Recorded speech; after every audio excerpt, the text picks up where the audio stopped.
সমস্যা ৰাষ্ট্ৰীয় সমস্যা আছে স্বীকৃতি প্ৰদান কৰাৰ দাবীত আজি সমগ্ৰ অসমৰ লগতে ডিব্ৰুগড় জিলা ছাত্ৰ আমি প্ৰতিবাদী কাৰ্যসূচী গ্ৰহণ কৰিছো।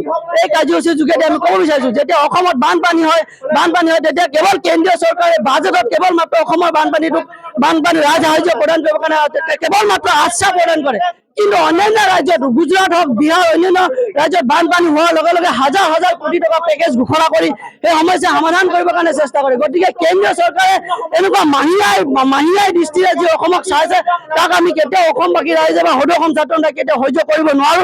ইয়াৰ লগে লগে জলসম্পদ বিভাগ নামৰ এটা ব্যাগুণ বিভাগ আছে। এই বিভাগটো বছৰৰ 8 মাহ হৈ থাকে, কেৱল মাত্ৰ 4 মাহ সজাগ থাকি কাম কৰি থাকে, যাৰ ফলত সমগ্ৰ ডিব্ৰুগড় জিলাত বিভিন্ন ধৰণৰ মথাউৰি ছিঙি গৈছে। মথাউৰিৰ ওপৰত বৃহৎ বাঘ লুকাব পৰা জংঘল হৈছে, তেনেকুৱা চফা কৰাৰ তেখেতসকলৰ কোনো দায়িত্ব নাই। গৰাখহনীয়া সমস্যা সমাধান কৰিবৰ কাৰণে কোনো জলসম্পদ বিভাগৰ কোনো আজিলৈকে ব্যৱস্থা পদক্ষেপ গ্ৰহণ কৰা আমি দেখিবলৈ পোৱা নাই। গতিকে ইয়াৰ যোগেদি আমি ক'ব বিচাৰিছো যে জলসম্পদ বিভাগৰ বিষয়া কৰ্মচাৰীসকলে কেৱল মাত্ৰ ঠিকাদাৰৰ লগত তেখেতসকলে কমিশনৰ অংকত থাকি তেনেকুৱা ধৰণৰ কাম কাজ কৰে নেকি? কেৱল মাত্ৰ 4 মাহ তেখেতসকলে কাম কাজ কৰা আমি দেখিবলৈ পাওঁ। তাৰ পৰৱৰ্তী সময়ত কিন্তু এদিনো তেখেতসকলে এই দুৰ্গম অঞ্চলসমূহলৈ গৈ তেখেতসকলে কাম কাজ কৰা আমি দেখিবলৈ পোৱা নাই। গতিকে জলসম্পদ বিভাগৰ মন্ত্ৰী পীযুষ হাজৰিকাক আমি জলসম্পদ বিভাগটো অতি শীঘ্ৰে ব্যৱস্থা গ্ৰহণ কৰক আৰু এই বানপানী ৰাষ্ট্ৰীয় ঘোষণা কৰক। এই নেতা কিন্তু ইয়াতকৈ জংগীয়া জলসম্পদ এই বিভাগটো চলি আছে বেলেগ কথা নাই।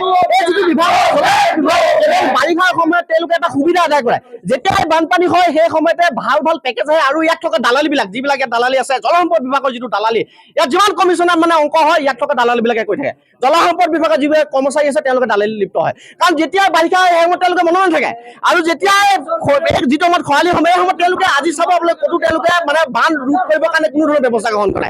যেতিয়া বানপানী সমগ্ৰ অসমত যেতিয়া বিভীষিকা পৰিৱেশ সৃষ্টি কৰে তেওঁলোকে জিঅ' বেগ পুৰণি যিবিলাক পদ্ধতি আছে, জিঅ' বেগ পাকু পাইন এনেকুৱা ধৰণৰ দি পেলাই তেওঁলোকে মহাবাহু ব্ৰহ্মপুত্ৰ ৰুধিবৰ কাৰণে বা গৰাখহনীয়া ৰুধিবৰ কাৰণে তেওঁলোকে তৎপৰ হয়। গতিকে দুৰ্ভাগ্যজনক কথা।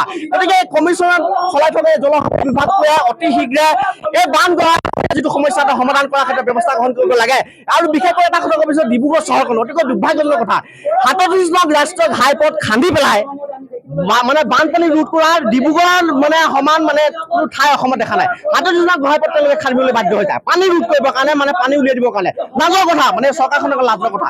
গতিকে এনেকুৱা ধৰণৰ যিবিলাক তেওঁলোকে কৰ্মকাণ্ড কৰি আছে, আমি ছাত্ৰ সদায় কেতিয়াও সুখী নহয়। গতিকে আমি প্ৰতিবাদী কাৰ্যসূচী গ্ৰহণ কৰিছো, এই সমস্যাটো স্থায়ী সমাধান বিচাৰিছো।